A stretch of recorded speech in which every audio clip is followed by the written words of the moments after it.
funky beat. Sun is shining, Rachel brings the heat. Wake up CEO, we're on repeat. Chicago, Sun Up City on the go. Rachel L. Gary on the radio. Tune in quick, hear the power flow. Wake up CEO, it's your daily show. Wake up, start the day with CEO. Rachel's got the vibe, that's the real deal. CEO, it's time to feel the thrill. Morning grind, press play and chill. From the Windy City, bringing major vibes. Rachel on the mic, keeping lives revived. Radio Chicago, where dreams arise. Wake up CEO to the skies. No more snooze button, no more delay. Rachel's voice making waves today. Feel the energy Chicago way. Wake up CEO, rise and sway. Wake up, start the day with CEO. Rachel's got the vibe, that's the real deal. CEO, it's time to feel the thrill. Morning grind, press play and chill. Wake up, start the day with CEO. Hey, Rachel's got the vibe, that's the real deal. CEO, it's time to feel the thrill. Morning grind, press play and chill. This is Dr. Carolyn Stevens, the CEO of the BHC Media Group. And when you are looking for a strategy for self-leadership, get aligned with Wake Up CEO with host Rachel L. Gary every Wednesday from 3 to 5 p.m. You know what time it is? Every Wednesday, 3 to 5, my Radio Chicago, Rachel L. Gary in the building. Wake up, CEO, let's go! Wake up, go Sam, set that tone. Wake up, every step you take, you claim that throne. Wake up, no more doubt, no time to stall. Wake up, boss up now, go get it on. Wake up, stay locked in, make it happen. Wake up, stay locked in. Wake up, stay locked in, make it happen. Wake up, stay locked in. Wake up, I ain't waiting, now I go and take it. Built this from the ground, no way they break it. Consistency, my secret, watch me make it. Got that boss talk, nah I ain't faking no. Lost, set the goal, now I'm grabbing the goal. And put in the work, now I'm taking control. The vision so clear, yeah I already know. Every step I take, I'm ready to blow. Wake up, set that tone. Every step you take, you claim that throne. No more doubt, no time to stall. You boss up now, go get it all. Let's go, stay locked in, make it happen. Make it happen. Let's go, stay locked in, make it happen. Make it happen. No handouts, yeah I made my way. Built my brand, now I paved my lane. I turn my losses into lessons. Now my grind got no recession. Yeah, they talk about chance, but I make my own. Yeah, I ain't waiting for fate, got a future to own. Yeah, every setback, just part of the game, gay game. But now I'm up and they know my name. Wake up, stay locked in, make it happen. Wake up, stay locked in, make it happen. Wake up, stay locked in, make it happen. Wake up, stay locked in. Wake up. Success so sexy, put the work in flexi. Late nights, no rest, but now my vision's hefty. They doubted, they laughed, now they watch from the back. Cause I turned every dream into bricks that stack. Wake up, stay locked in, make it happen. Wake up, stay locked in, make it happen. Wake up, stay locked in, make it happen. Wake up, stay locked in, go get it all. Every Wednesday, 3 to 5, my Radio Chicago. Rachel L. Gary taking you to the top. Boss up.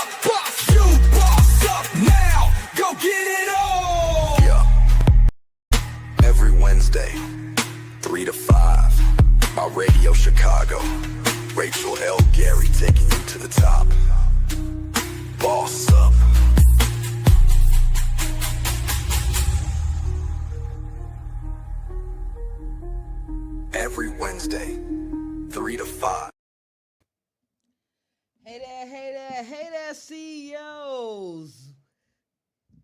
I have the pleasure to come talk to you guys today. Welcome to Wake Up CEO, and I am your host, Rachel L. Gary. It is time to get locked in to how to stop coping and start glowing. So stay locked in for the power statement of the day. Also, the Author's Corner that is powered by Distinguished Authors Guild, where your literary excellence is celebrated. And today we have the special guest of the Habitual Liar, award-winning author Black Diamond, coming in the top of the hour. Then we have the Leadership 3-Point Play, powered by Say I'm Possible Academy, where self-growth gets GPS. And you know what we do on Wake Up CEO. We dive right in. So the power statement of the day is, coping is surviving, glowing is reviving. It is time for us to glow up. And as usual, the first part of the show is all about getting clear on how to cope and how to stop using those. We're going to stop using those fake mechanisms to cope. And we're going to use some things that are going to start allowing us to find success in no longer coping, but acknowledgement and growing. And the first thing is to recognize when we're tired. Man.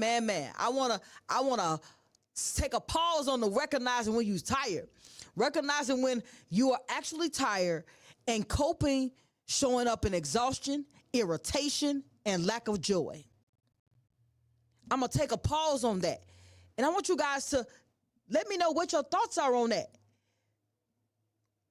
How many times are you irritated by what's going on around you? And the reason why you're irritated is because you're not giving yourself an opportunity to glow. You're not giving yourself the time and a chance to glow and do the things that are going to allow you to find success. And the question of the day, I'm dropping the question of the day in the chat. So when is the last time you put on a fake smile? Come on, guys. If you guys are watching me live on Facebook or YouTube, drop in the chat, when is the last time you put on a fake smile? Yeah, we're putting that in the chat. Because a lot of times we're so busy coping with the things around us that we haven't noticed that we're not even being authentically ourselves. I know. I know the feeling. We're so busy trying to fake it till we make it that we don't give ourselves an honest opportunity to find some real success in our lives. So I want you guys to answer that question. Drop it in the chat, those answers, if you guys are watching live. And if you're driving around in your car or sitting in your house listening to us on Support District Radio Network, please think to yourself, when is the last time you put on a fake smile, and what you're going to do in the future so we can get rid of those activities that are not authentically us? So the question is now dropped in the chat, and we're going to put that on the screen so everybody can see it. When is the last time you put on that fake smile? So right now we got people checking in on the chat, and I thank you guys for coming in and talking with us today. So we got Sharice Sloan checking in for Highly Productive Chicago. If you guys are not locked in to the Promoter of the Year, she is now a nominated Promoter of the Year. Go ahead, Sharice. Step into your greatness.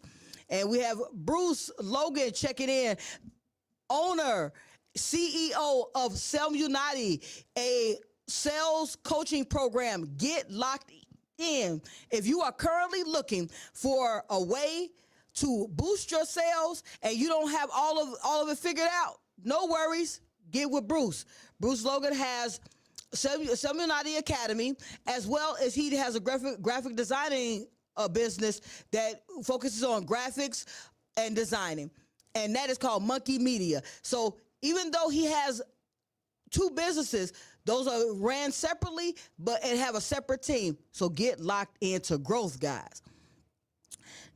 Then we have Hello CEOs. Then we have Selah Brooks checking in with his new business that just launched last Friday. Guys, these are also mentees of mine. So if you guys are not aware of the CEO Mastermind that is now available on Roku, Fire TV, Apple TV, and Android TV. Get locked in. I have started it off with 10 mentees who are looking for growth. They started with 20 questions, and those 20 questions evolved into the series that you guys are going to see. So get locked in to that 10-week mastermind. And he says, glowing is reviving. I am glowing and reviving for sure. I'm excited about this new season of my life. Kudos for that. Then we have smile is muscle memory. Yeah, we don't want muscle memory. We want to have legit smiles. That's what we're talking about today on Wake Up CEO. How to stop coping and start legit glowing. Because you notice that we only glow. I want to say we only glow when we think we're winning. I want to lock into that statement. When we think we're winning, we are on top of the world. When we done got some extra money, we done got some extra clients, we got a little bit more in our bank account, a bigger house. That's when we start glowing. As opposed to, why aren't we glowing? Because we're breathing. Why aren't we glowing? Because we were able to take care of our business today. Why are we not glowing just because prosperity is ours? We have to take those small victories, because those small victories is what helps us find those larger victories. You didn't just go from deciding you wanted to be successful to successful in a day. It's not what had happened. So all of those things in between are the things that you had to navigate so you could constantly glow.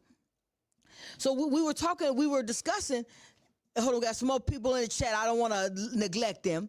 So loving the conversation here. By the way, if anyone in here would like to be a guest on My Radio Chicago radio show, we got Amina. Amina has the afternoon rendezvous. She has moved from Tuesday to now Fridays. So if you guys want to get locked in on her show, you can go ahead and see those details in the chat. So now it says we have another person checking in. I smiled genuinely when I had a perfect cup of coffee yesterday. That's a small win. Those are those small things that, even though they don't take all of our time and they're not happening every moment, we have to appreciate those small things so we can stay focused on growing. Because that's how we go from just coping with things and start glowing. So when we were talking about when you recognize fatigue, this is something that sneaks up on us. So we're coping, it shows up in exhaustion, irritability, and your lack of joy. And if every day feels like a repeat of stress, that's a sign. You got to take those opportunities to determine what is really going on. So you have to give yourself permission to pause. We're in a society that's constantly moving. But we have to know when we're stressed, overwhelmed, overworked, when our brain is being overdrive, and we have to give ourselves permission to just pause, take a break. I want to say this for the record, guys. I know that we've been told that hustling hard every day is how success is won. But if you really look at the successful people, they weren't hustling every day. People like Steve Jobs took a nap, took three naps a day. He worked 16, 17 hours, but he took 3 strategic naps a day to allow his brain to rest. Nikola Tesla, he would take hiatuses for weeks. People that are successful understand that overworking your brain or constantly moving is not success. I'm going to sit back on that, guys, because we've been told a lie. We've been hoodwinked, bamboozled even. We've been told that the more time that we spend doing stuff means that more results happen. More hustle. Get up at 4 a.m. Go to bed at midnight. You become burned out. Your brain can't even function. You can't get the thoughts that you can't even get your thoughts aligned to be able to uplift yourself. So that's all right to take a pause. Take a moment. Because that pause, so instead of pushing harder, You're stepping back and doing a reset. You're allowing your brain to rest. And when your brain rests, then it is shooting on all cylinders. You get more productive work done by taking a rest. So I'll use, for instance, people who haven't had a 9 to 5, you get 2 breaks usually and a lunch. Let me tell you what most people do on their breaks and lunch. They are talking on the phone, they're playing a game, or they're scrolling on social media, which means your brain is not resting. You've just taken one activity and replaced it with another. Now, I know people, you guys know people as well, who take naps on their breaks. They might be taking a nap because they didn't get any sleep last night, but they come back rejuvenated. Why is it? Reset. You're giving your brain an opportunity to relax. Constant stimulation to your brain makes it where you're constantly moving, which means you never have stopped. Whether you stop working, stop reading, stop going to schools, stop scrolling, if you're constantly in motion, you're not giving yourself an opportunity to really pause and relax. Take that breath, take that breath. So let me tell you why it works. Your body and mind needs time to recover. To operate on CEO level, which that's what we're doing here, we being clear in our actions, empowered by our choices, and owning our direction on Wake Up CEO. The only way to level up is not to ignore exhaustion, because all you do is delay your glow. You delay your progress. When we on Wake Up CEO and we pause, that pause is just so you can intake it and you can think about it. So the second thing, we have to notice when we're overwhelmed. When you're juggling too much, but nothing feels like you're getting it done. That's you coping. So if you have 4 or 5 tasks and every day you're like, man, it doesn't feel like I'm getting nowhere. That is overwhelmed. That's another form of coping. We have a long to-do list, but nothing's getting done because we're just trying to give ourselves an opportunity to relax. So you want to pay attention to how often that happens to you. How many times do you say I'm fine when you're really not? How many times do you say it's okay, but you're really not? My mentor has a good statement that she makes. It's okay to not be okay. I hear so many people say, just push past it. Push, keep pushing, keep pushing, keep pushing. If you're constantly pushing, if you guys are watching me live, you can see. If you're pushing, what is happening to what you're pushing? You're pushing it down. You're pushing it further away. You're not giving it any stability, any time to relieve itself. A lot of mental health comes from stress. So a lot of times when depression happens when we're suppressing and suppressing and suppressing when we're really not okay. And when you're not okay, you have to prioritize. Write down the top 3 things you're trying to get done. 3. And focus on 1. Write down the top 3 things. You only can do 1 priority. The word priorities didn't even exist for 7 to 10 centuries. Centuries, that's thousands of years.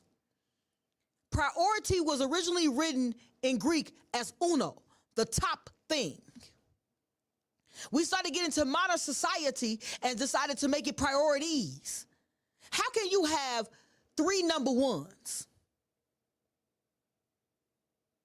So whatever the most important thing to get done today, to make everything else okay, that's your priority. You got to focus on the main thing being the main thing. It's okay. I know, I've heard. You need 7 streams of income. You need to have You need to diversify your portfolio. You need to, guys, I lived that life. Let me come to you guys this way. I do real estate. I have a coaching program. I just became a TV show owner. I'm here right now on the radio having a great conversation with you guys. That sounds like I'm doing a lot. Let's break it down. Every day, I have a priority for the day. On Wednesdays, my priority is to make sure my mind is at ease so I can have great conversations with you guys. I normally do not do things a half an hour to an hour before. I park outside. I relax my mind. I don't do anything. Because otherwise, I'm stressed about what's happening. I'm worried about what's going on. When I come here on my radio Chicago, I am in the best of moods. I had one day when I wasn't in the best of moods. Let me tell you what happened right before. I was running into my radio Chicago because I had a problem that I had addressed. I'm trying to address the problem 2 minutes before I hit the air. Because I didn't give myself time to rest. Relax. Take a moment. Pause. I'm speaking from experience, guys. I have been burned out. I have worked an 18-hour job and when I got off of work and start and running a business. I was burned out. I was sitting on my couch one day and I just passed out. I'm a person who does not get sick. I was sick for 2 weeks. And it wasn't sick because I had a cold. It was sick because I had worn my mind down. And my mind didn't have an opportunity to help my body sustain. So I know what burnout feels like. Fortunately, I've learned how to avoid it. Fortunately. And that's just the information I'm just reminding you of. I'm reminding you that you want to be well. I'm reminding you that you want to be successful. I'm reminding you that you don't want 20 tasks on your plate holding you down. I'm just reminding you of how to get some of that stuff off your plate and help yourself be successful to do the things that you want to do. I'm just talking to you. Yeah, you. You who's watching this live on Facebook or YouTube. The one who's listening on Support District Radio or 365. That's what I'm talking to you. So you have to prep for change because glowing starts when you admit that this isn't working. Whatever's happening in your life is not working. It's okay to admit it. The first step is to admit you have a problem. That's in every form. That's in Alcoholics Anonymous. That's in the Drugs Anonymous. That's in when you're trying to start a new business. That's in everything. You have to admit there is a problem. Once you admit that something must change, then we can start getting clear and start stepping up to glow up. That's what we're talking about today, how to glow up. If you just jumped into the chat, the question of the day is, when is the last time you put on a fake smile? And I don't want to hear the statements out there, fake it till you make it. Not when it comes to your mental health. Not when it comes to your mental stability. So if you guys are now jumping in, answer that question in the chat. When is the last time you put on a fake smile? And we were just talking about, instead of pushing through, pause and ask what needs to shift. So if it's not working, what you doing today? Okay, let's say this. If you're trying to make $10,000 a month and you are trying to do 10 things to make $10,000 a month, pause. So everybody out there who's listening, who has 10 streams of income or 10 different jobs to make the amount of money you need, you require a month, pause. Now I'm going to give you something that I give my mentees. I have a 20-question questionnaire. And that 20 questions, I'm going to zoom to, and I'm going to give you the one. There are 20 questions that finds your circle of genius. Because when you find that one thing you do really well, you stop doing the god daggone 9 other things that you think are going to help you find success, and do that one thing you do really well, you'll be paid really well. I'm going to pause on that. I'm going to pause. Let me tell you how I know. My circle of genius is to be able to be a strategist, to figure out from complex situations a streamlined method that allows a company to be successful. That is an organization, a department, or a person. That is my strength. I created 20 questions that did that for 20 people. Every week on Mondays, I have CEO Mastermind. It started off with 10 people. Now we have 7. Every month, there's a new masterclass. I'm speaking about the masterclass to say this. If you work in your circle of genius, you can find wealth. You can find stability. I don't care what you hear, what you see. Focus is how you grow. If you hear nothing else I say today on Wake Up CEO, laser focus is how you find success.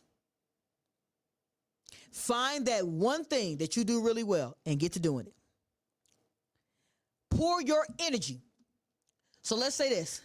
If you are a singer, if you're singing and you're doing other things, you're wasting your time. If you are a singer and that is your circle of genius, not something that you're doing for fun, not something that you're doing for a hobby, but something that you are gifted with.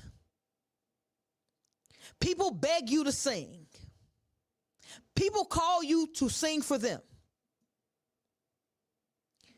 Ask me why I asked that question. Because that's how you know you're working in your circle of genius. When you're not looking for them and they looking for you. People that know Rachel L. Gary know me for one thing. I'm going to give you straight answers and help you find and remind you of who you are every time.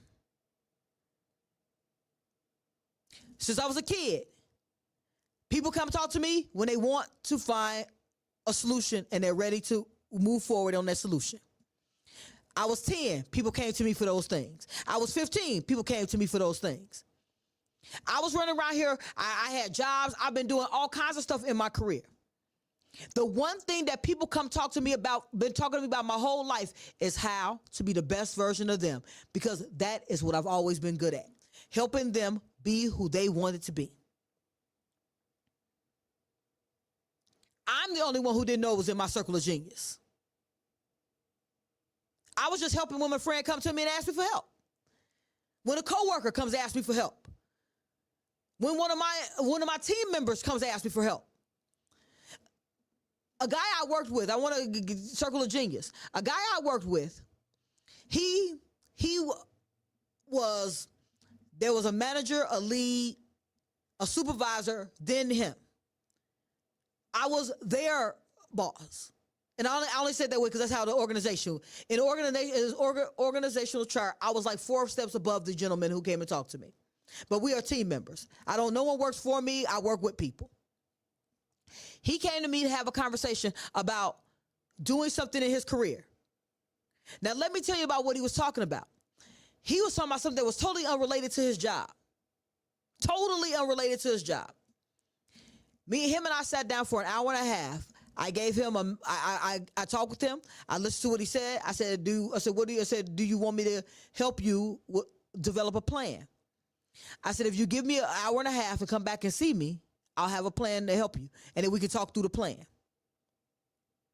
He left the company, pursued his circle of genius and is making $150,000 a year. This was 2 years ago. It was October 2023. It wasn't even 2 years. When I left the company, he came back to that company because he had left the company and decided to start pursuing it. He wasn't making any traction because he didn't have all the money. I didn't tell him to quit his job. I told him to utilize the money from the job as an investor. But what he did was quit the job and started diving right in. So he came back to the company. He wasn't coming back to the company looking for the job. He came back to the company to talk to me, but I had already left. He called 4 people to get my phone number because I had a company phone and that was the number everyone had. It happened to be that one of the people had my personal phone number and called me and said, "Is it okay?" He calls me on the phone, asked me a whole lot of questions. He said, "I lost the paper. I lost what you gave me. Do you have it? I didn't have it." I said, "But let's do it over." I told him, I said, "Keep your job because you need the money to invest. You want to go home and do 2 hours on your company a day. You want to research everything there is to know about it." So I gave him all of this pieces of information so he could make an informed decision and be great. Less than 2 years, he's now making over $150,000 a year. He's quit the job that he was only making $21 an hour at. Now he employs 5 people. So what he wanted to do is he wanted to invest in real estate, but he didn't understand how to do it and how to build a team. So over this period of time, we've tweaked the process that he had 4 or 5 times since. The point is that he got laser focused on one. He used a job as his investor. Every day he went to work, and what he thought in his mind is, "I'm here to do the best job so I can get the money to invest in my company." I want you to hear what I said. He was there to do the best job that he could possibly do so he could be able to invest in his company. Now, during this time, the gentleman was promoted. He's promoted at the company. So he went from being an associate to being a lead. And then they came and talked to him about being a supervisor. But at that time, he had already made enough investment money to be able to move on. But he had become who he needed to be able to live the life that he wanted to live. He focused on one thing, not the 6 or 7 things that he thought it was going to take. One thing. As he mastered a piece of it, then he focused on another piece. Now, I'm not saying that your ultimate goal or your circle of genius doesn't need multiple steps, but you only can focus on one of them at a time. If you're looking to grow, growth only comes from focus. Plants need sunlight to grow. Some the dark works fine. They need fertilizer. They need nourishment. But if you put all the water, beams of sun on them, all the sun, and you do all of that at the same time, you kill the plant. So you need to take stages with everything. Everything is a process. Take your time. Find out your circle of genius. You'll stop feeling like you are scattered. You'll stop feeling like your brain is overloaded, and you'll be able to not cope, but glow. So we got people that checking in the chat. I appreciate them. I don't want them to think that I did not see them. So we have Brianna, Lady Red, the producer, checking in. Get ready, guys, for her recap business that is coming your way. It's coming soon. Get ready. She's going to be doing a launch of this business. Be prepared. So she said, "Let's go, coach." Thank you, Brianna. She is also one of my mentees from the CEO Mastermind. Check her out on Mondays. Download the BHC Media app and go to CEO State of Mind. That is my channel, and I have the gracious pleasure to share the platform with a lot of awesome people. We have Shay. If you guys don't know who Shay is, she says, "Great show, Rachel. I appreciate you for checking in with me today, Shay." So Shay is from Higher Levels. She has a show, and she is also on 102.3 Rejoice Radio. Guys, get locked in with people who are bringing knowledge, bringing growth. She has an awesome book that I always get wrong, but I think I got it today. The 16 Seeds of Self-Actualization.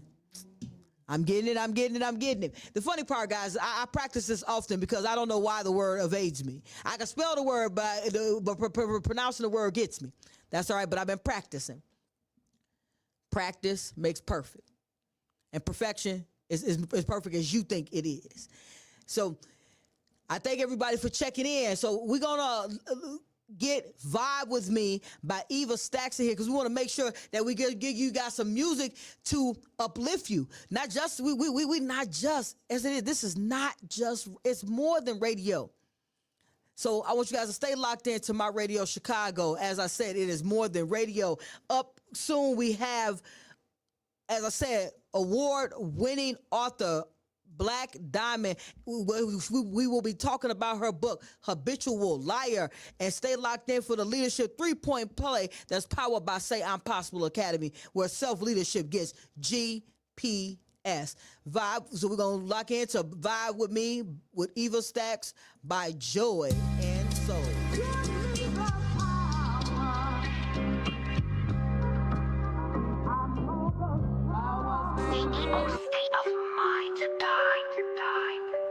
I will walk like a CEO, think like a boss. Every setback I have turned to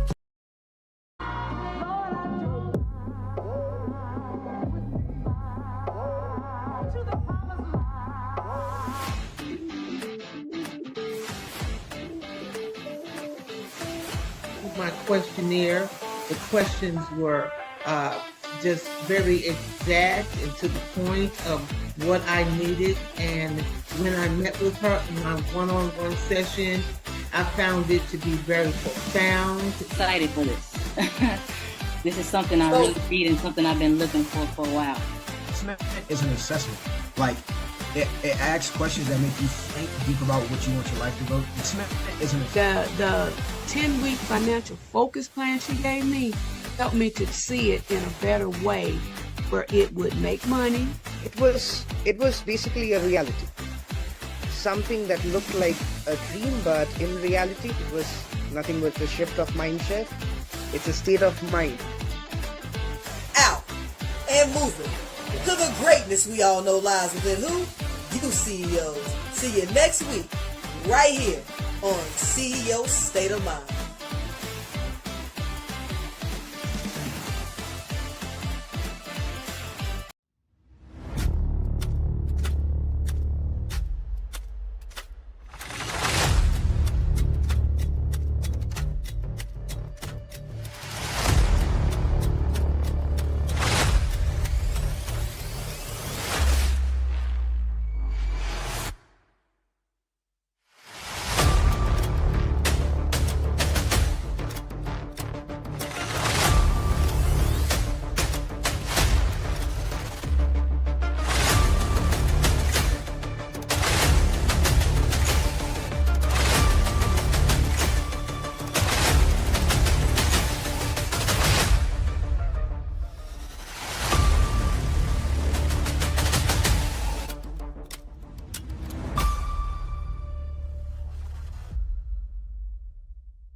Alchemist, transmuting pain into peace.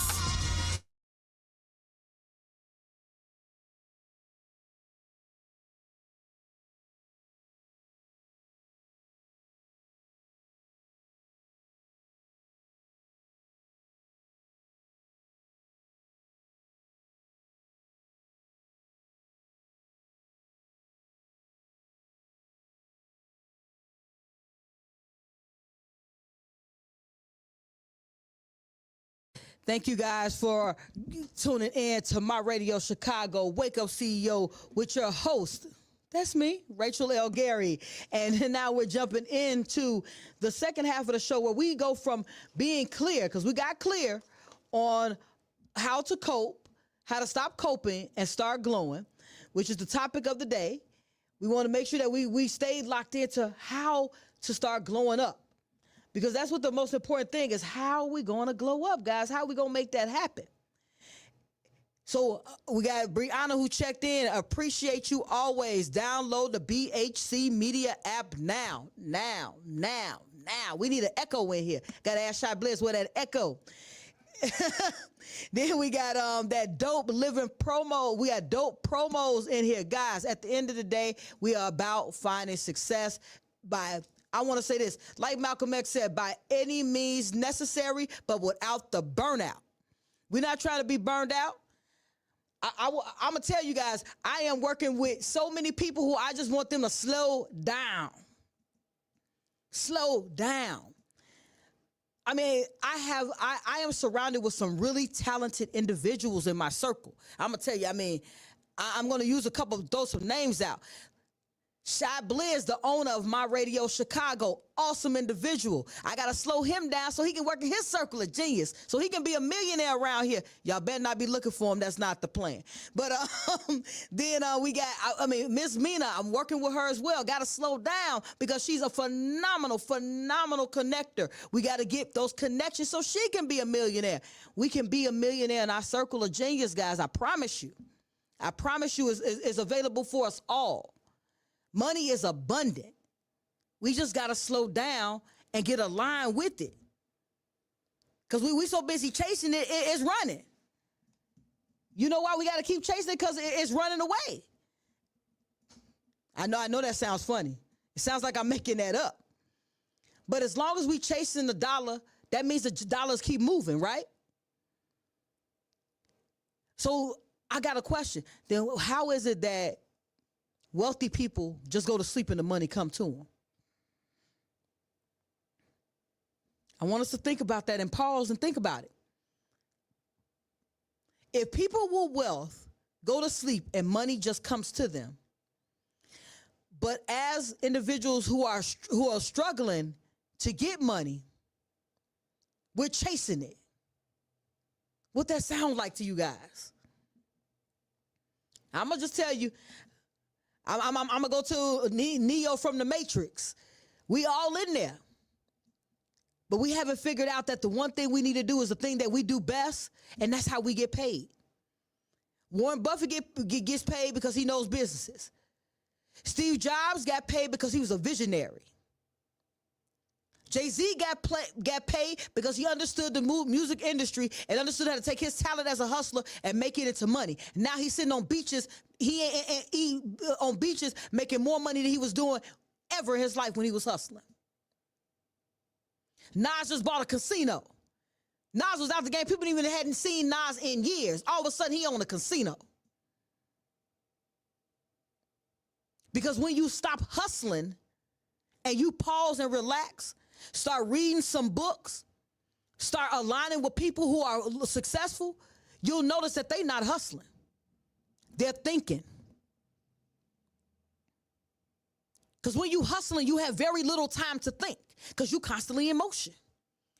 You're constantly going from this dollar to that dollar to that dollar to that dollar, which means you have no time to think about how to make the maximum use of your time. Oprah, like I said, Oprah, my hero. It's like she's been my hero for years. Now, let me tell you, it has nothing to do with her wealth, her fame. It had everything to do with her making a situation that someone proposed to make it a bad situation for her. She made it the best move of her life by sitting back, meditating, and thinking. She thought it out. How do you think people make moves 2 years, how do people have 2 year, 5 year, 10-year goals? They have to think. You got to put that in perspective. How do I make $100 today and make $1,000 a month from now? How do I make $1,000 a day to $5,000 a year from now? You have to sit and think. What is it I do really well right now that I can monetize, that it helps another individual? Pause. What do I do right now that I can monetize by helping another individual? There's the success formula, guys. How Warren Buffett makes money. He buys companies and helps them be profitable. One more time. He buys companies and helps them be profitable. Steve Jobs, his vision of Apple was to allow people to have one place to be able to do all of their functions. Nothing that Steve Jobs came up with was unique, but what he did was made it where it was all under one umbrella. If you guys think about it, how many people go to the grocery store and there's hundreds and thousands of items when you walk through the store? We're going to go. But when you go to Apple, how many items can you buy? I'll let y'all think about it, you Apple users out there. I'm an Android fan myself. But I want you guys to think about it from the standpoint of it doesn't matter. You're not looking to sell more products. You're looking to sell the best version of whatever that looks like. I want y'all just to pause, internalize that. Y'all think about it while I answer these comments. So we got Bree who's checking in. She clapping, throwing up those 100 signs. Thank you, thank you. We got Bruce. I had multiple mind shifts talking with Coach Rachel. However, the biggest mind shift, I now truly believe, thanks to Coach, more money does not require more work. That day, my world started shifting. I appreciate that. I'm gonna tell you, sometimes you can have so much money, but if you didn't set your business up correctly, you can have so much money coming your way that you begin to fail. That don't make sense to some people. I say this: if you have your business and you are a hairstylist, I'm gonna say a hairstylist, but if you didn't set your business up to grow, you get 10 clients who want to come see you today. But your business schedule is not set up properly, whereas you do a person's head in 1 hour. You can't, and without you having to be at work all day, all night, you can't service those 10 clients. But if you have your business structured correctly, I'll use my loctician who I have. I'm going to shout him out. His name is Tay. The gentleman, his schedule is locked. He opens his schedule up for the month, the very first day of the month.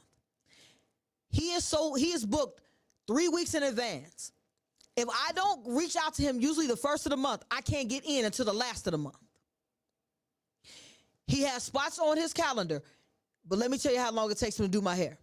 I get a wash, conditioning, retwist, style, lining, and a blow dry in 1 hour and 15 minutes.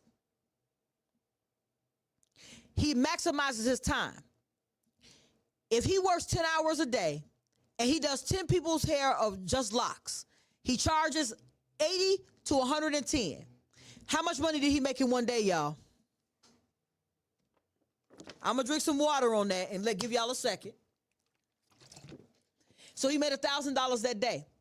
But I know you're saying to yourself, I thought you were talking about making money will sleep. Now, let me tell you how he could make the same amount of money and shift.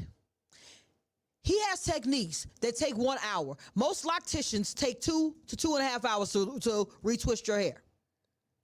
So I told you that he retwists. He's a barber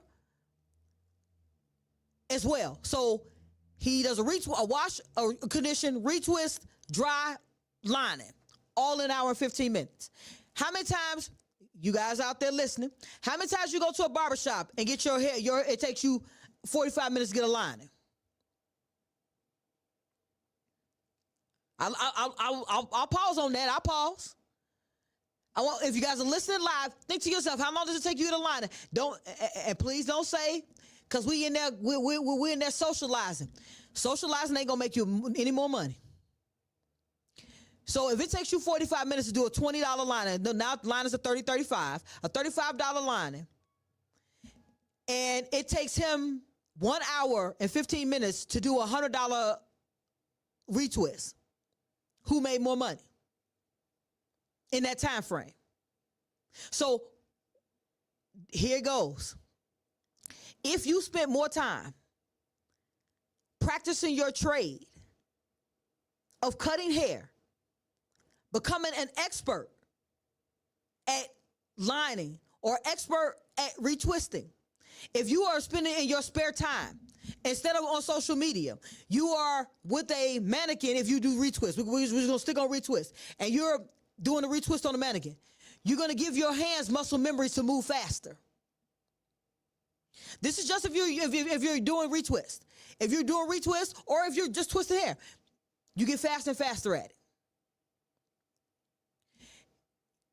When you're in there, you're focusing on just their hair, getting their hair done. You giving them a nice ambiance. Now he talks to me. I'm not gonna sit there and say that he just be sitting there and he just retwisting silently. No, we talking, we chatting it up, but he never stopped moving. The only time he moves is when he moves me from the sink to the chair, spins the chair around, then moves me from there to the hair dryer.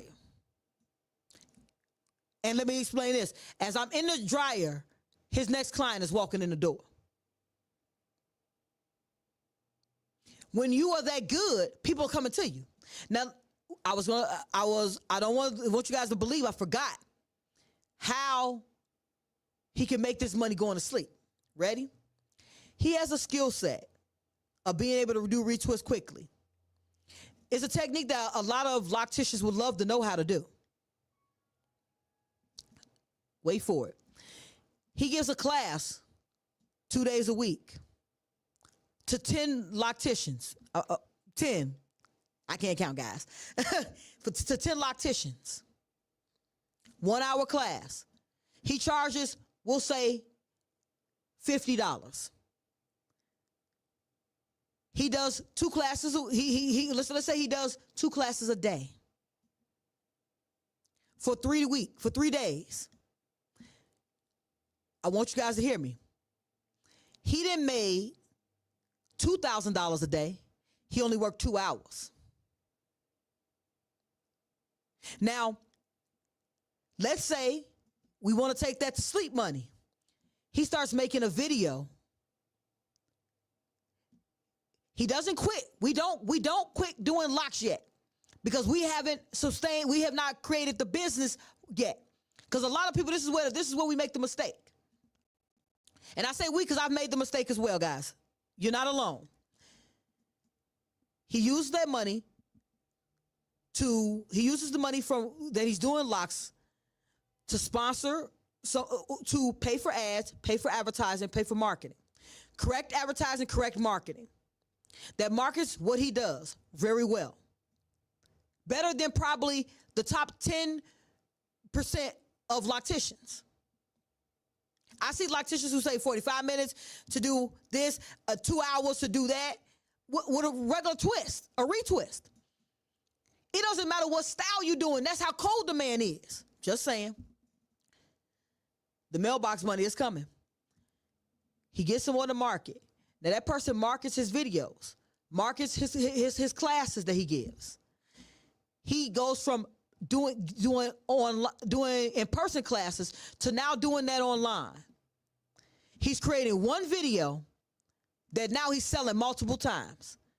He's no longer, one more time, he is no longer personally doing locks anymore. He is giving a class doing locks. And he's doing it virtually via video. He's now making money in his sleep. Now, I just gave 3 steps on how to make it happen. Did I say it was easy? No. What I'm saying is that when your mind is focused on working to make the money, hustling to make the money, you can't think about how the money can be made the same techniques, but in a way that helps more people.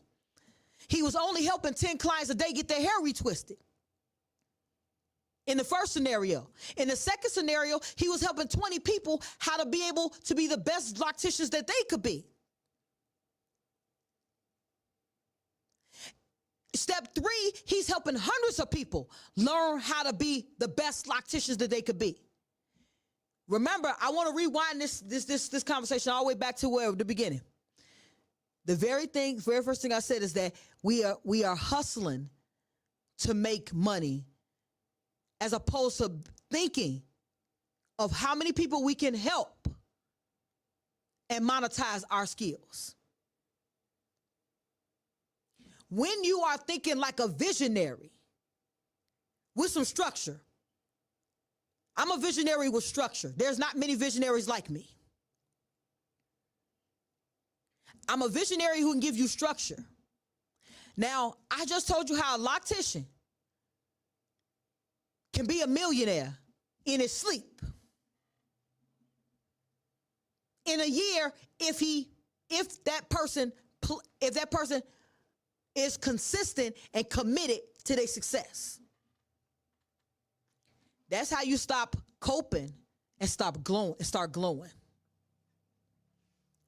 What I just did for the loctician, I can do for any business. How do I know I can? Because it's how my mind works. I just need to understand what your business is. And that's 3 steps. I don't even know what you need to know what your business is. I just need to know what your circle of genius is. That's how you make moves, CEOs.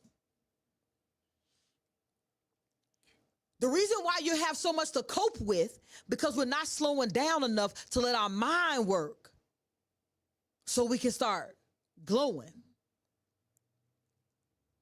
I want you glowing, CEOs. I know you want to glow. You told me you're ready to glow. You ready. You're ready. But are you ready to put in the work that's necessary? We got people checking in the chat. I don't want y'all to think that I forgot about them. All right, we've got Black Diamond who checked in. She said she needs the show link. Black, check your inbox with Facebook. I dropped it in your chat. I dropped it on your messenger DM. We got my mentor, Dr. Stevens, checking in, saying yes. So, and she says, that's right. Thinking like a visionary with structure is in every area of your life. Point, I'm going to say it, I'm going to go street terms with you guys. Point blank and period. You want to, guys, I have friends who are street thugs that will tell you to this day, they won't tell you out loud, but they'll tell you that I taught them or reminded them that they didn't want to go to jail. People want to hustle, but they don't want to go to jail. People that sell drugs don't want to go to jail. They don't want to go to jail. They just want to make money. They just want their ends to meet. So I had a conversation that told some street pharmaceuticals how to stop hustling and how to make money. This is how I'm telling you it doesn't matter what your business is. Because what I did is had a conversation about Circle of Genius.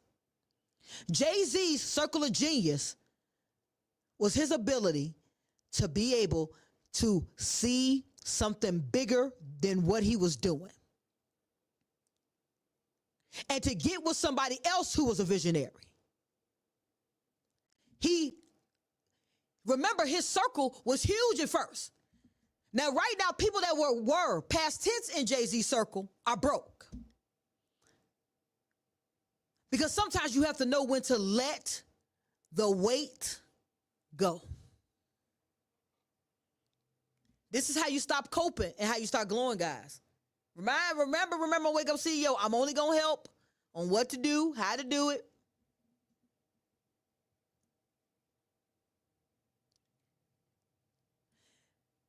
I say this at the end of the day. The main thing is to grow, you must be ready and open for change.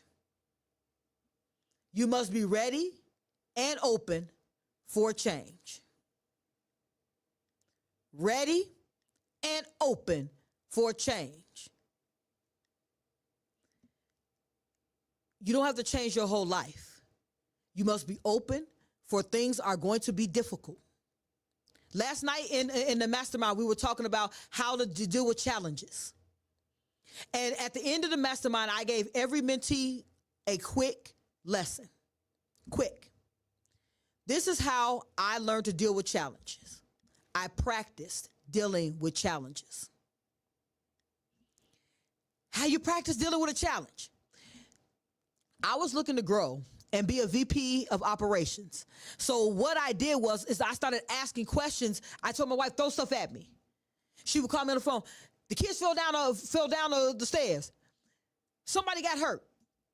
She had a code word to let me know when it was real. But I wanted to not to act emotional when the things happen. Because if when you are moving up in organizations, if your emotions are tied to your information, your outcomes, people don't come to you.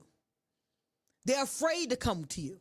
They're afraid you're going to jump off the deep end when something wrong happens. I wanted to be able to be even keel and have a conversation with anybody anytime. So I practiced. Things hit me every single day. I don't look like it, nor do I act like it. I find a strategy to fix whatever's going on and to put things where it doesn't happen again. That is a form of mental agility that you must give yourself. I know. People who live in the Chicagoland area, who have lived on a block where shootings happen often, a lot of people don't move off that block. They just get used to ducking. It's muscle memory. The same way they get used to ducking is the same way you get used to ducking and dodging issues that come your way. You're not avoiding, you're just learning how to navigate them. And when you learn to navigate issues, you're more confident and you can cope better. Confidence is all tied to preparation. Prepare that it's going to come. Prepare that you want success. Prepare that success is yours. And be open for it happening. And then we're going to make it happen. So we're going to jump into Mellow Take the Wheel. It's already mine as we get ready for our special guest, award-winning author Black Diamond, who's going to be talking about her award-nominated book, because she's also nominated for a new award, Habitual Liar. Get ready. This is going to be a heck of a conversation. And also stay locked in for the Leadership 3-Point Play that's powered by Say I'm Possible Academy, where self-leadership gets what? GPS.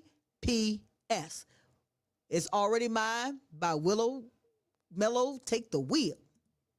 Mellow Take the Wheel.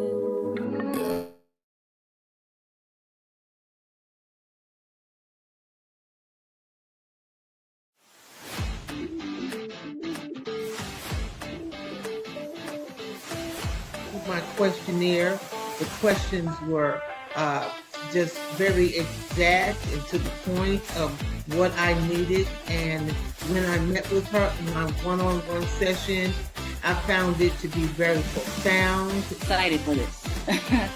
This is something I really need and something I've been looking for a while. It's an assessment. Like, it asks questions that make you think deep about what you want your life to go. It's an The 10-week financial focus plan she gave me helped me to see it in a better way where it would make money. It was basically a reality. Something that looked like a dream, but in reality, it was nothing but a shift of mindset. It's a state of mind. Out and moving to the greatness we all know lies within who? You CEOs. See you next week, right here on CEO State of Mind.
see the continued.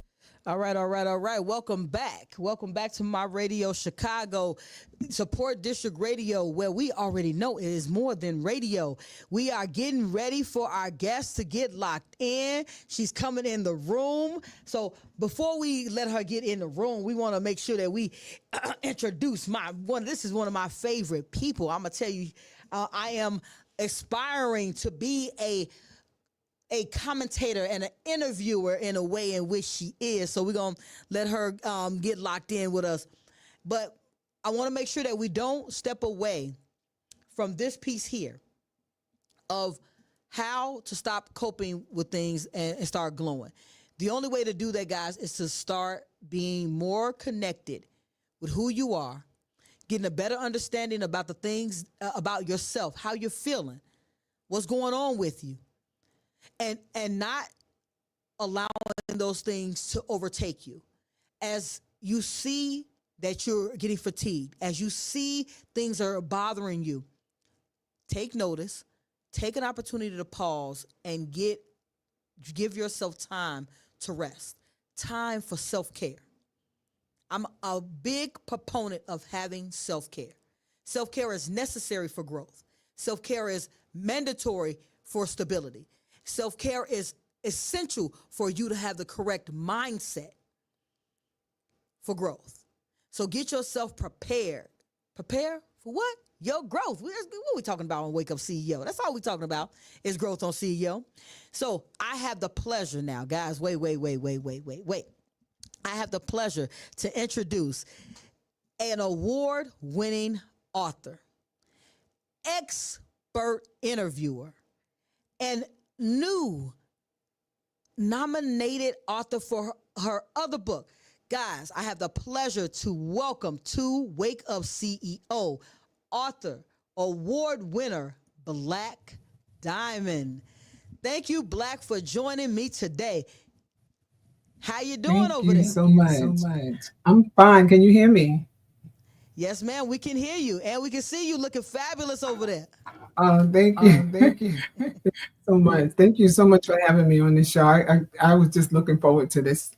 My gosh, you don't know how long I've been saying, I can't wait to be on the show. So I am here, and thank you. No, I know. Hey, I have had the pleasure of working with Black Diamond in other capacities on her show, Black After Dark. I admire her interviewing techniques. I be watching her video like, now how does she get that out like that? So, I said this, I am definitely a person who admires the things that she has going on. I also wanted to say, thank you for joining me, considering things that are going on in your life right now. You're definitely in my prayers, and your family as well. I don't want to get into it. I know you don't want to get into it, but I just want to let you know that you're definitely in my prayers as well as your family. Because today we're going to talk about award-winning, award-nominating Black Diamond. So tell us a little bit about Black Diamond. What made you start being an author? To be honest, I didn't want to be an author. I wanted to go to Howard University to be an international judge. Being a writer, it wasn't even something I wanted to do in high school. My late son,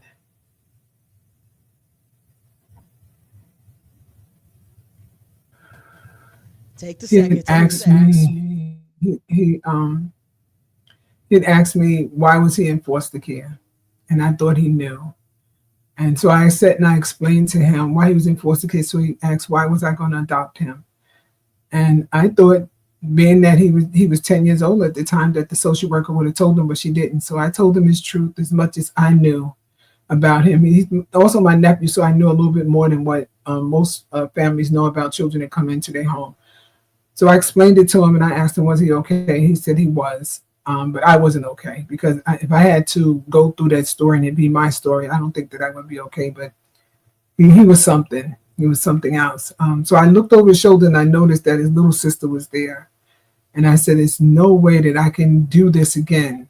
Even though her story was slightly different, I better start writing it down. So I wrote it down, and I decided that it would be best for her to understand it, and for any children that's in foster care to understand the journey through foster care. So I made it out of a book for children It became a children's book on foster care and adoption. But I said, you know what? There's plenty of adults who want to be foster parents, who want to be adopted parents, but not understand quite what's in detail, how much you have to do, what you have to do, and to be able to understand the process. So I made it generic to where if you have a foster child in your home, say you have one that came in because mom is incarcerated, or your neighbor have one that came in because mom is deceased or using substances, that same book can be used to talk to the child about it.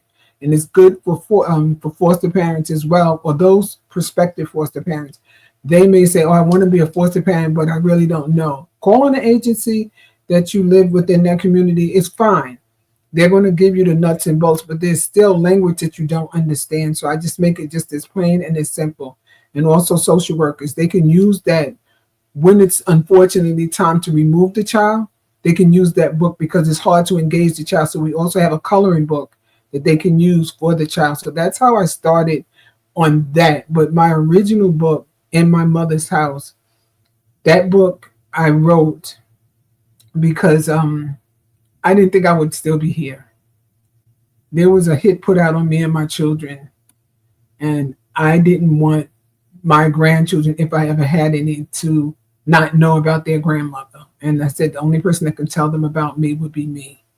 I wanted them to know about me. People will say whatever they're going to say, but I wanted them to know. And this is what they say, well, I heard it from my grandmother.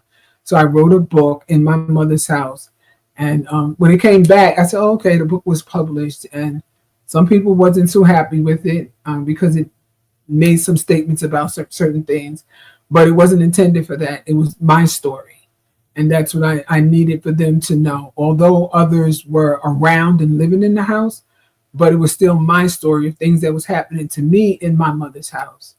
So it got published, and I didn't realize that other people would enjoy it, and they did. And that's how I started writing. I guess they would say the writing bug. But to me, I don't think it's a bug. I think it's a sting, because I don't write, I think, like other people.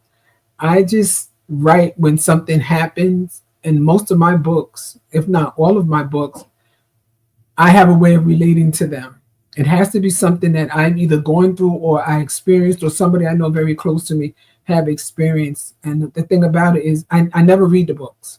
I write them, but I don't read them because I've lived it. So I just rather not go through it again. And most of my books are that way, where you just don't want to live that again. First, I want to appreciate the fact that you first adopted your niece and nephew, correct? Well, it's 14 altogether. It's 14. 3 are my biological, and one was the one that I recently lost, and his siblings and other nieces and nephews that I have. So it's 14 altogether, and my grandchildren. But I do have a bonus one, and that's my mom. That's my mom. She's 100 years old, and I care for her. So that's my bonus baby. I don't want her to hear me say that, but she's my baby. It's out there now, Black. But I think at the end of the day, so one, for you to adopt so many kids and to care for other individuals, to give your love to 11 other kids other than your natural 3, and then write a book to help other families be able to navigate those same waters, and for also for social workers to have a better understanding of what kids go through and what families go through. I mean, that is definitely commendable. I want to first clap it up for that. And then my question to that is, with 14 kids, how are you still sane? Well, my mom comes from a large family. She is the last of 16 children. So I come from a large family. So when you sit around experts such as my mom and my grandmother, it just comes natural. It's always one in the family that takes after an ancestor. But for me, it's not just me. I have siblings that have many children. I have a nephew that has 8 boys. I have a niece that has 10 children. My sister has 8 children. My cousin has 8 children. I have a brother that has 8 or 9 children. So we come from a large family. And, you know, my motto is, if I have leftovers, then I have enough for another child. So that's just the way it is. And I can't see a child go into the system when there's a relative or someone that can care for them.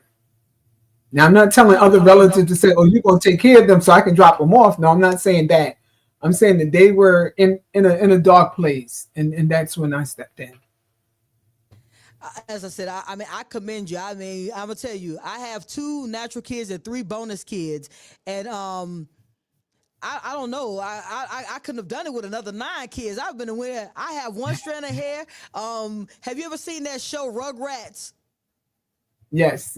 With the little doll Cynthia. They live with me. That would be me. I'd be the doll with the little Cynthia with the little 3 strands of hair. If I had 11 kids, 14 kids in the house. But I mean, is that so what was the name of that book? And is that the one that you won an award with?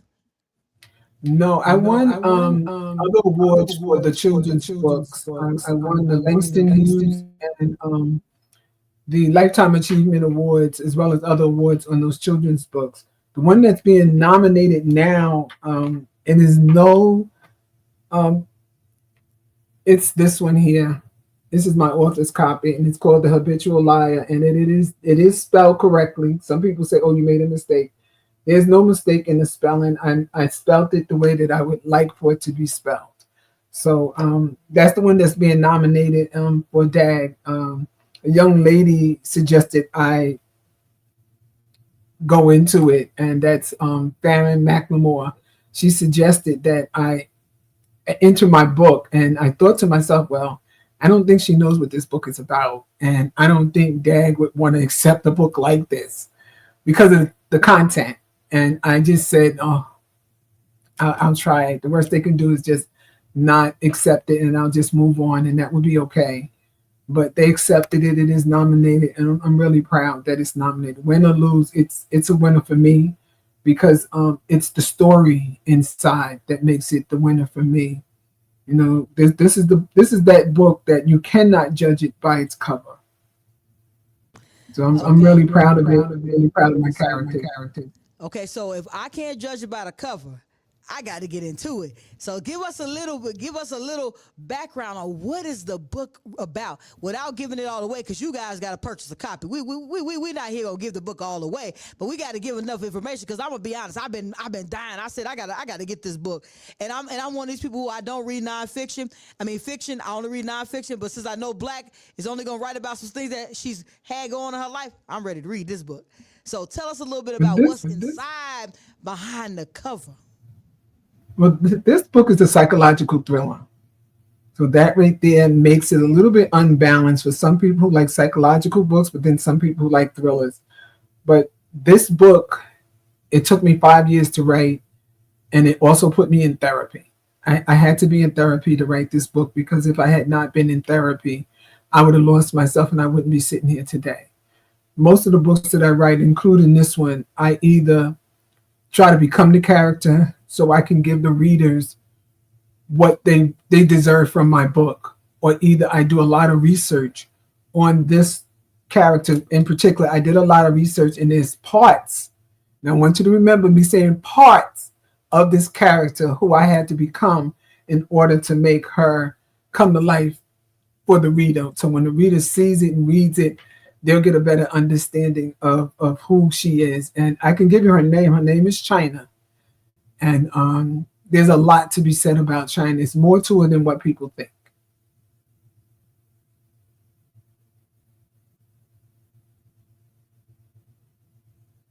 I'm going to say, I just can't wait to read it. Guys, I'm going to be honest. I'm going to read the book.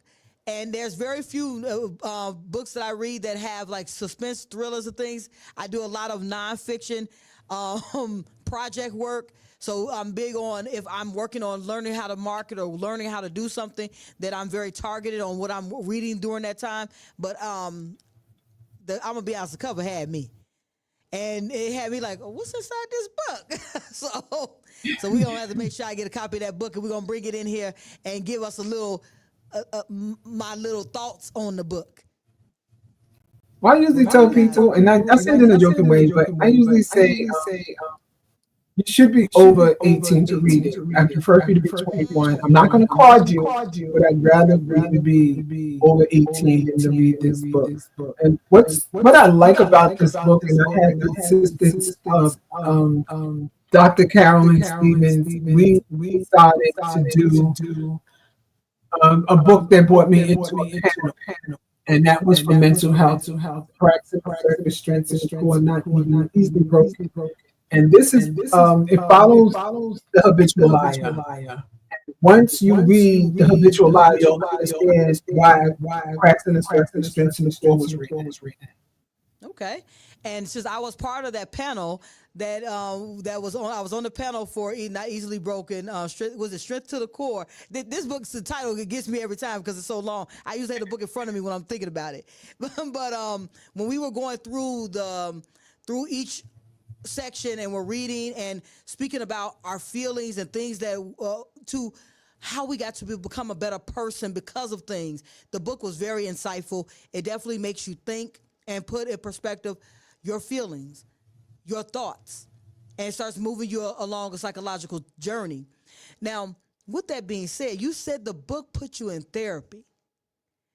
Give us a little insight on what part, because you see I'm trying to get a little juice, y'all. I got to get a little juice. What part of the book put you where you thought you needed assistance to get through it?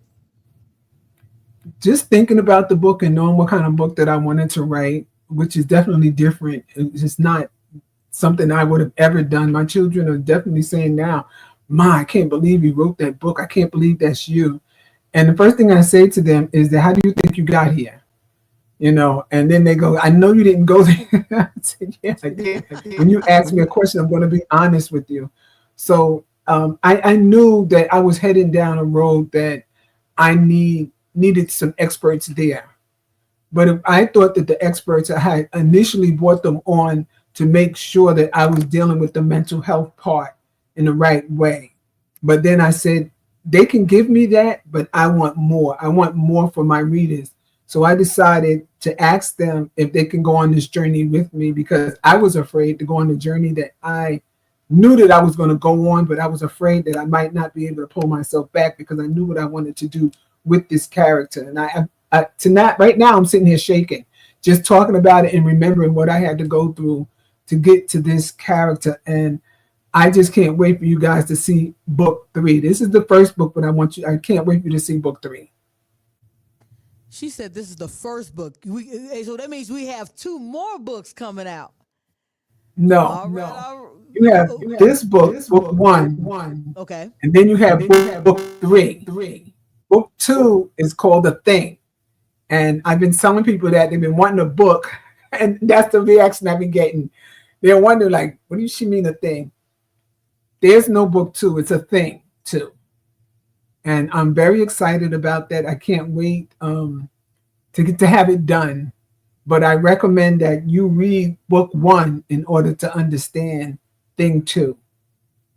Because you'll probably be lost if you don't read book 1 and just go straight to thing 2. Hold on. So we got not a book, but a thing. Guys. So I mean, I'm gonna tell you, I'm gonna be hitting Black's inbox. I said, what's the thing? I'm one of these people. I gotta be honest. I will spoil Christmas for people because I be wanting to know what's in the box.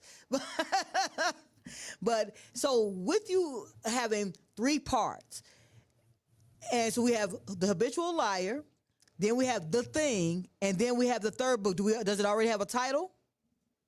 I usually hold the title back. And I do that on purpose because I try to make sure where I'm going with the title, because the title does mean a lot to me of the book. And then I have to look at the characters that's in there and if the title is deserving of the characters. And that's what I base it on. So I have a few that's in mind, but I've already developed some of the characters. I love their name. I love who I have them to be. So I'm just really excited about that. So I'm just holding off on the title because I just have to make sure that I have the characters lined up in the way that I need them lined up. And I need some characters to carry on from book 1 to book 3 in order for it to make sense to other people. But I think that thing 2 is going to be something that people won't forget. I'm gonna tell you right now, I'm excited. I mean, I hope the audience is excited. So we have people checking in with you, Black. We got Miss Farron McLemore. She was on the show last week.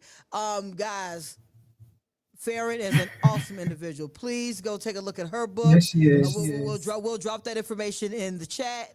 If you guys are listening, go to you can go to author Farron McLemore and get in tune with her, get locked in. She is also a ambassador with Distinguished Authors Guild, along with myself. Hey, you guys, if you missed the show last week, get the replay. Go to YouTube, Rachel L. Gary, to get the replay for that show with author Farron McLemore. Awesome show. But and then we have Steve Edwards says he can't wait for what's up next. Then we had Dr. C who checked in. She said, "Hey, Black." I said this at the end of the day, guys. I can't wait to hear about these characters and hear the development. So, with your Distinguished Authors Guild nomination, what did you think when they said you are nominated for the book that you thought wasn't going to make it into the Guild? I said, I don't know if they're ready for this. I didn't know much about the Guild. I don't want this book to put a frown on what the Guild stands for. That's why I was hesitant on bringing it to the Guild. I figured I could have just used one of the other books, but because that was the newest one and Farron was saying, go ahead and put your book in, I just kept saying to myself, I know what's in this book. I'm almost embarrassed to put it up there against other people who are writing certain types of books. I don't know if anybody has entered any books like this, but I know they'll read it. And once they read it, they can say no. And I would be okay with that because I know what I wrote in is what I wanted to write and what I wanted to bring to the surface because it's going to make sense to some once they read the book. So I said, and it's going to make a lot of sense to those psychologists. So I'm giving you a little bit more than what I normally do. It's going to make a lot of sense to the psychologists. It'll make some sense to social workers. And more importantly, it'll make a lot of sense to individuals who know someone who is an habitual liar. So this is the reason why I wrote the book the way that I've written the book. I would say this. Speaking highly of the Guild, I would say this. The Distinguished Author Guild is big on celebrating excellence. And I don't think that is pigeonholed into a specific genre of book. What I think that Distinguished Authors Guild is all about is celebrating who you are and what you bring to the table.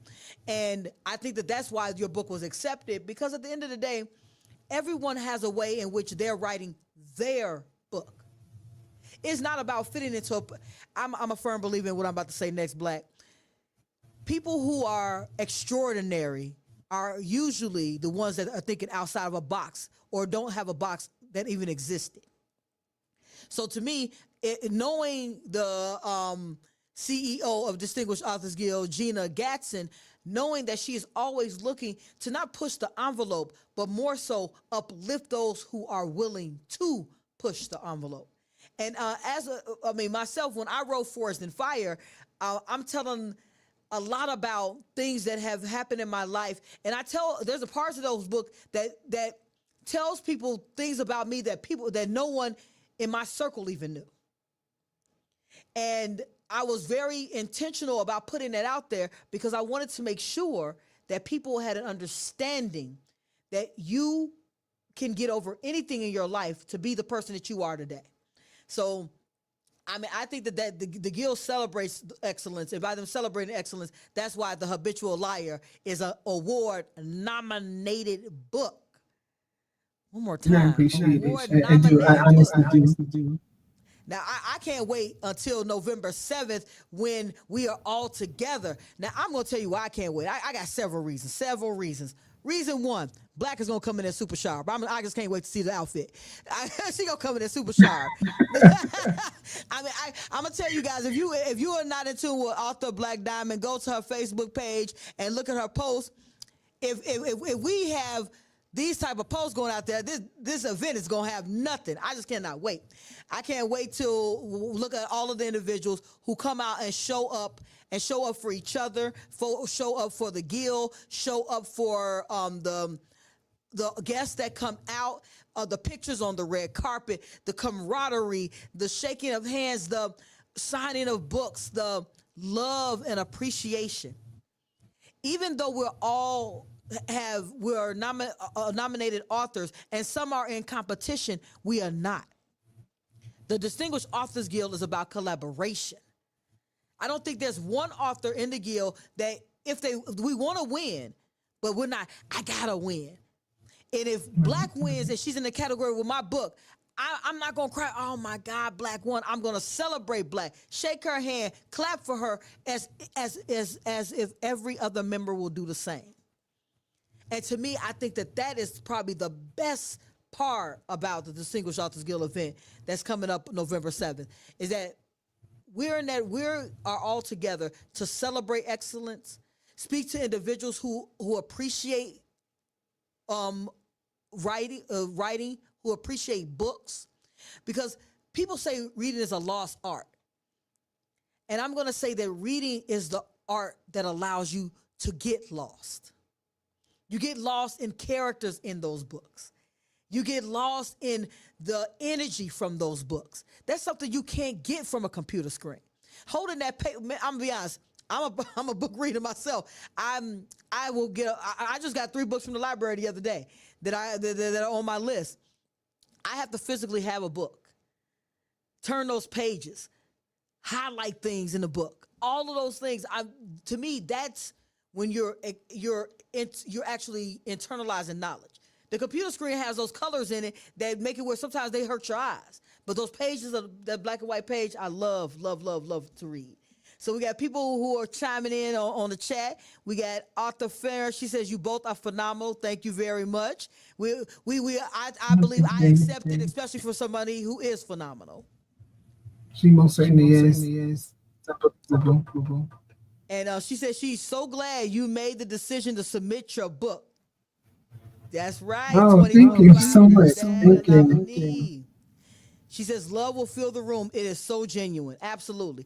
And last year, guys, I wasn't even a nominee. My book hadn't even come out yet. So Forged in Fire hadn't even come out yet. So I was just at the event as a guest, and it was electric.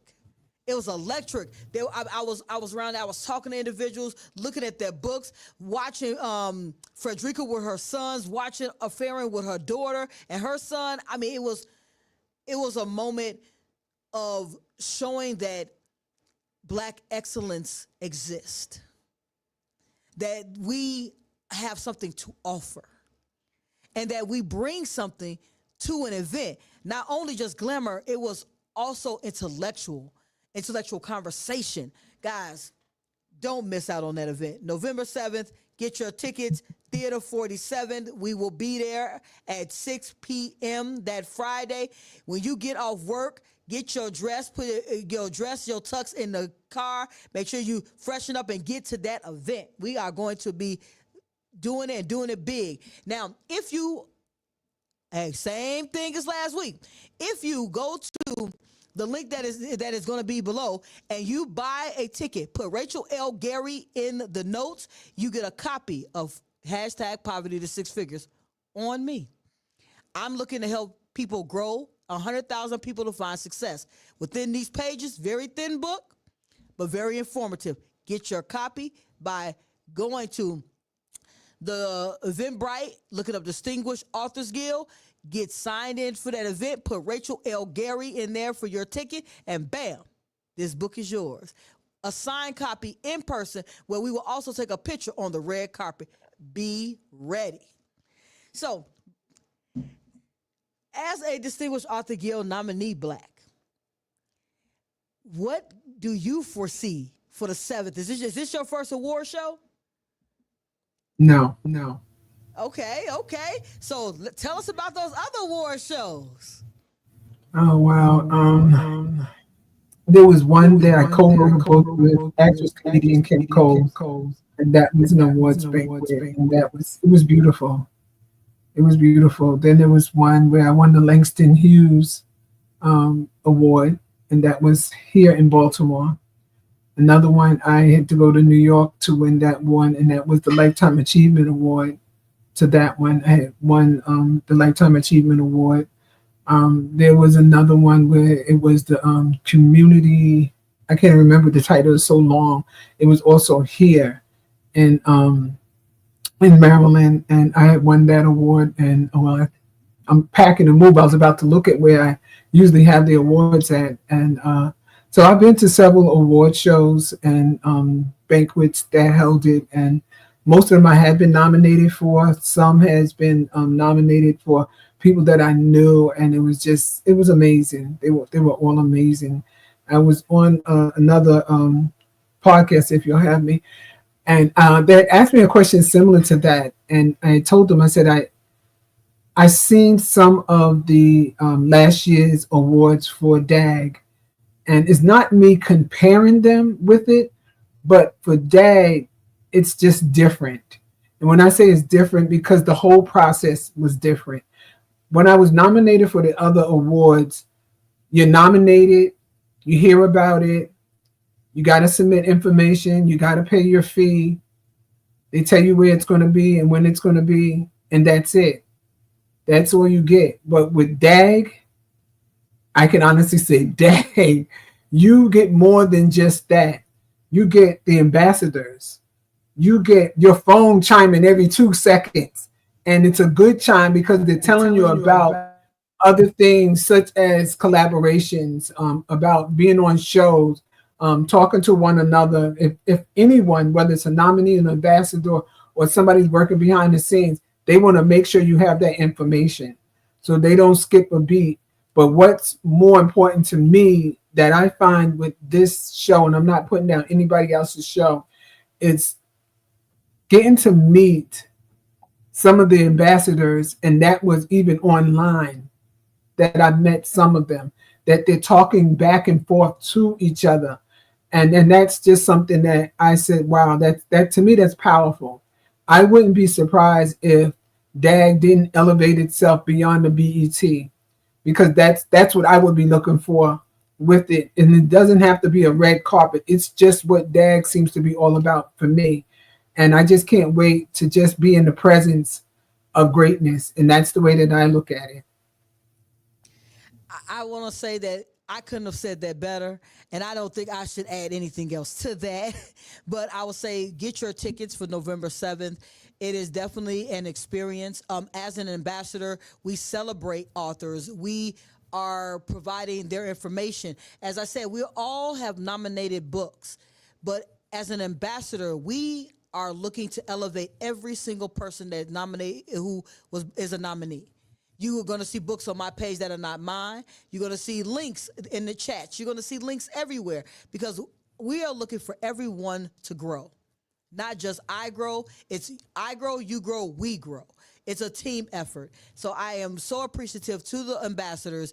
I was appreciative when I was asked to be an ambassador, and I am so appreciative of all the nominees who have said yes to their selves and yes to success and yes to The Habitual Liar being a nominated book. I cannot wait to read this book.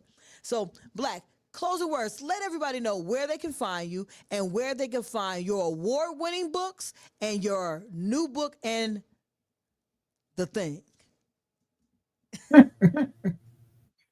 You can get the book off my website, Basic Black. Black is spelled like my name, BLAQUE. Some people are making it black like the color. I am not the color. I am Black the person. I am that rare diamond. So my name is Black Diamond. Diamonds are rare, and I'm that rare diamond. And I'm going to say that because I'm going to own that.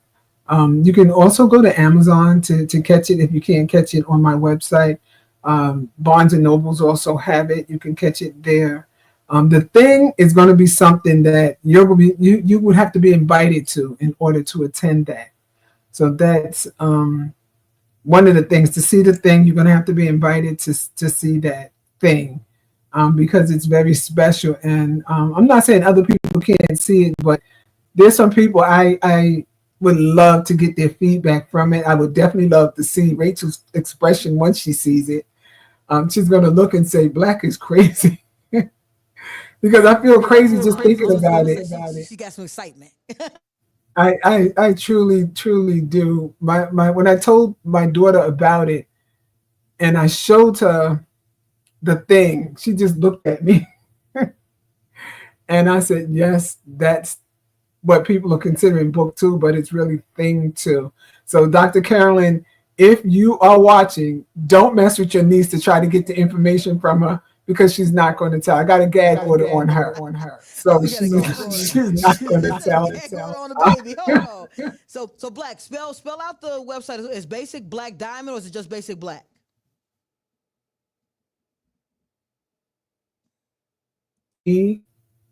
.com. It's basicblack.com. And that's my website. And you can see all my other books, all the other things that I have on there. I have bedroom candles. That's also on there. I do candles.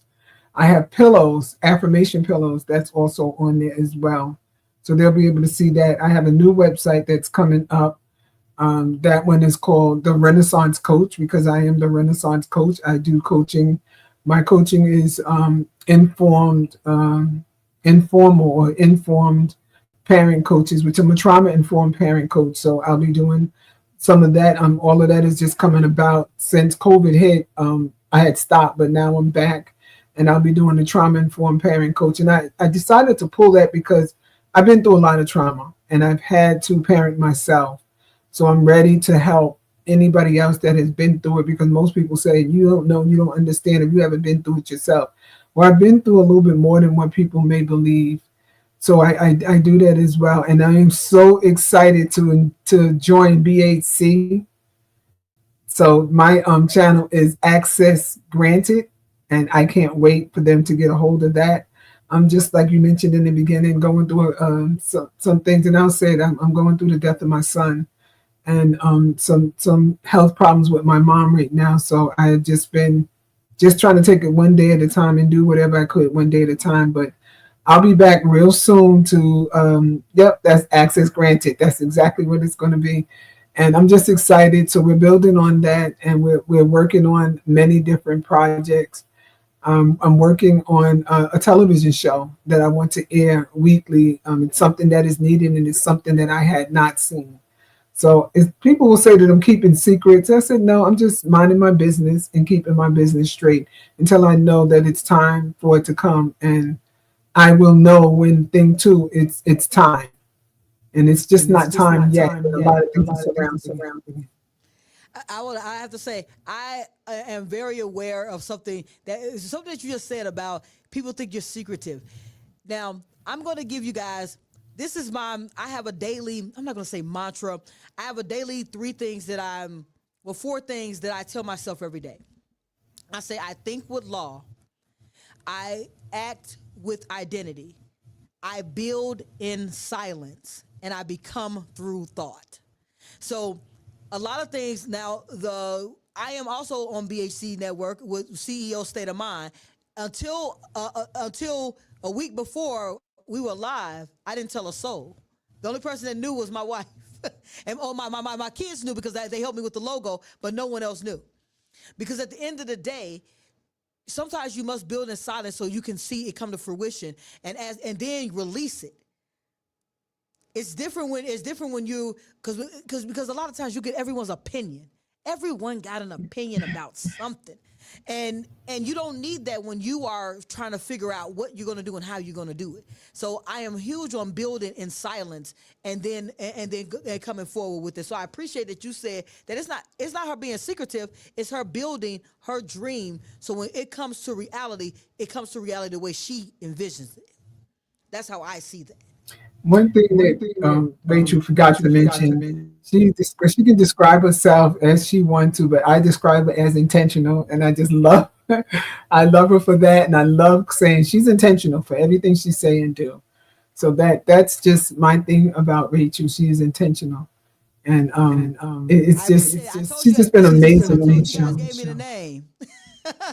I told my audience about you giving me the name. So this is the Black Diamond who gave me the name Intentional. So I put that in some of my on some of my websites. I put Intentional Leadership Coach, and that's who gave me the name Intentional. Because at the end of the day, I do things with intention. I'm very intentional about the things I do and the things I say and how I present myself. I want to be known for who I am and who I am in the world. I am. This has been me since I was 8 years old, guys. I haven't changed up on anybody. It's not my thing. I've been the same person who people have always come to who want a plan of action since I was a little bitty kid. And I appreciate everyone who trusts me with their life, because that's what it really is. I'm helping them remember or move into the person that they want to be. And I appreciate that. Now, last thing I want to ask you, Black. Now, you are a certified coach. Now, what is that about? Yes. I don't want to. I am a certified trauma-informed coach, and I'm also a certified parent coach. So we, for a trauma-informed coach, we're not like therapists. We're not psychiatrists. We don't do prescriptions or anything like that. We work with them for them to be able to, for clients to be able to work on themselves. We work on current issues and concerns with them. Sometimes they may bring the past in, but there's times where the past just has a hold of them that they can't let go. And that's when I refer them out to see a psychiatrist, because I can't give them that type of support. But as far as being a parent coach, I take that very far, because parenting is something that is just built within me. Not just being a parent coach. With some of the parents, I teach them how to parent themselves. I've taken that journey myself. I had to teach myself how to parent myself. Not to say that my parent didn't parent me. It was just some things that were missing that she may not have known about. So I had to learn how to parent myself. But being the parent of as many children as I have, when I was working with children, teenagers, they would say things and do things. And when I would respond to them, they would say, "How do you know that?" Well, because I have so many children that I'm abreast of everything that a lot of the kids say and do. But a lot of the times they would say things and I would come home and my children would say something and I would respond and they would say, "How do you know that?" They were surprised that I would know certain things. And I would say, "Well, because I work with the Department of Social Services and I work with the teens, so I have the best of both worlds and I get an idea of what's going on." So we have teen parents that needed parenting as well. So coaching them was a great deal of support for them. But then you have those parents that lost their children through death, or either their children were committed to the Department of Social Services for one reason or the other. And so I'm there to help them. So the parenting part is more of what I love to do. And then there's just so many other aspects. I work with substance exposed newborns, which is my heart. And they'll just take your heart away seeing these substance exposed newborns. And I just became certified for another program, which is, what is that called? Drug endangered children. So I'm just with children all the way around. For a person, and I'm going to say it, my children know that I say it all the time. I never wanted to have any children of my own. And now I do. I have the world's children, and I'm okay with that. But everything that I'm doing is just seems to be focused around children. And I say, no matter how much I pull myself from it, God is pulling me right back into it. So this is where you want me to be. So this is where I'm going to be.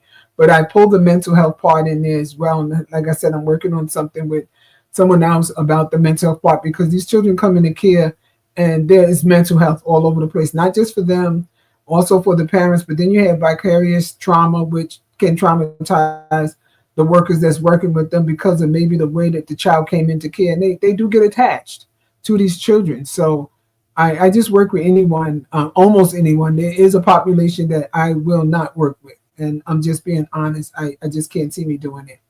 So I mean, that's just me in a nutshell. Self-aware, and when you're self-aware of who you are and what things that you can do, it goes for myself. I'm a leadership coach, and I only work with individuals who are ready to actually grow in their lives, because I know that I am very aggressive with how I'm going to work with them.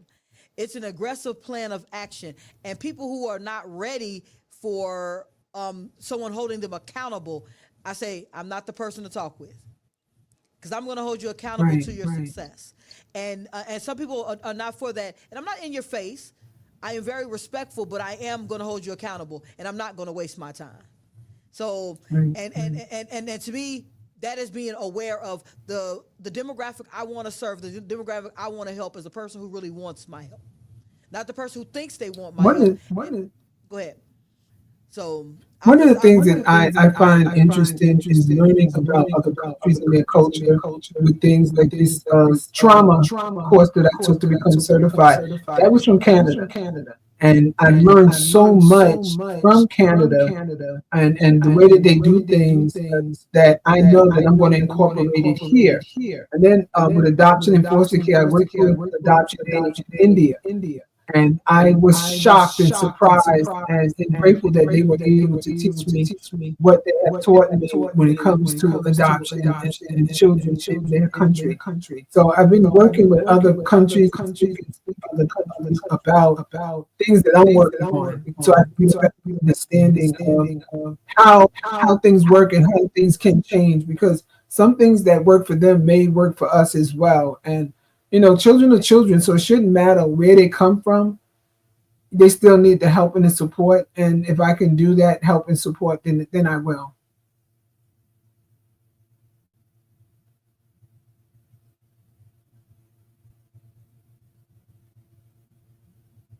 About other cultures and other ways, and you take an opportunity to learn from other people. And I tell people that we are a global society, and I think that we get locked into our little neighborhoods, our little cities, our little states, our little country, and forget there is a global world out there that have different cultures, different trains of thoughts, and different ways to help coach and develop each other. And I do celebrate the fact that you actually took the opportunity to learn from other cultures, so you can bring that type of information to American individuals that you're working with. So kudos there, Black. So even though we're going to the edge of the show, man, I'm going to tell you, this has been a phenomenal opportunity to talk to Black Diamond, award-winning author Black Diamond, now nominated DAG nominee for Habitual Liar. Get a copy of that book. One more time, let's say where you need to go. You need to go to basicblack.com. If you guys are watching on Facebook or YouTube, the link is below. Basicblack.com, and that is BASIC Black, BLAQUE, not black like the color, because as she said, she's a diamond, a rare find. You guys got to get locked in. So, Black, I appreciate you for taking the opportunity to come on Wake Up CEO today, and we wish you well. And as a ambassador, I wish nothing but success for you, and can't wait to see you walk up there and get your award on November 7th. We will be in the room. And guys, I want you guys, let's clap it up for Black for taking an opportunity for speaking with us today. So we appreciate you speaking with us, sharing your story with us, and sharing the 14 kids. I still can't wrap my mind around 14 people walking around the house. But we wish you well in the future in your endeavors, and we and definitely you are in our prayers to be uplifted through the tragedies that you have going on currently. Stay safe. Thank you. Stay up. Stay intentional, Black, like I'm intentional, Rachel, today. Thank you. All right, talk to you soon. You're welcome. All right, Wake Up CEO. We had the pleasure of having Black Diamond on, and now we are going to end the show with our favorite part of the day, that leadership 3-point play that is powered by Say I'm Possible Academy. Play 1. Clear the fog. Recognize coping patterns that keep you stuck. Play 2. Empower the shift. Choose glowing actions over survival behavior. Play 3. Own the light. Protect your glow and make it part of your leadership brand. That is the leadership 3-point play that was powered by Say I'm Possible Academy, where self-leadership gets GPS. And once again, right here on Wake Up CEO. I had a phenomenal time talking with Black Diamond and checking in with the individuals who jumped on the chat. So if you guys are looking for future reference, you can go to YouTube or Facebook to see me live. And also you can see me on TikTok when I do my live overview. At the end of the day, success is yours. And my final thoughts: coping keeps you in survival mode, guys. Glowing up pushes you into revival. You weren't built to just make it.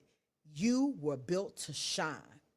And as always, CEOs, I appreciate you coming right here on Wednesdays from 3 to 5 p.m. on My Radio Chicago, celebrating Support District Radio Network, because we already know it is more than radio. Until next week, I want you guys to be up, out, and moving to the greatness we all know lies within who? You. See you guys next week right here. Do you feel stuck? Like your dreams are just out of reach? It's time to change that narrative. Use life's setbacks to fuel the fire within.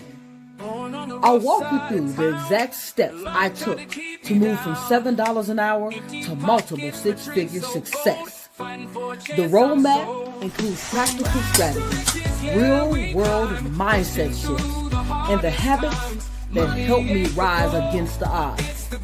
Welcome to Hashtag Poverty to Six Figures, a journey that goes beyond just financial success. This is about breaking free from the cycle and claiming your desires, transforming your life, unlocking your potential, and finally living the life you deserve. Get your copy today. Start your journey towards financial freedom. Are you ready? 6 figures couldn't change my mind.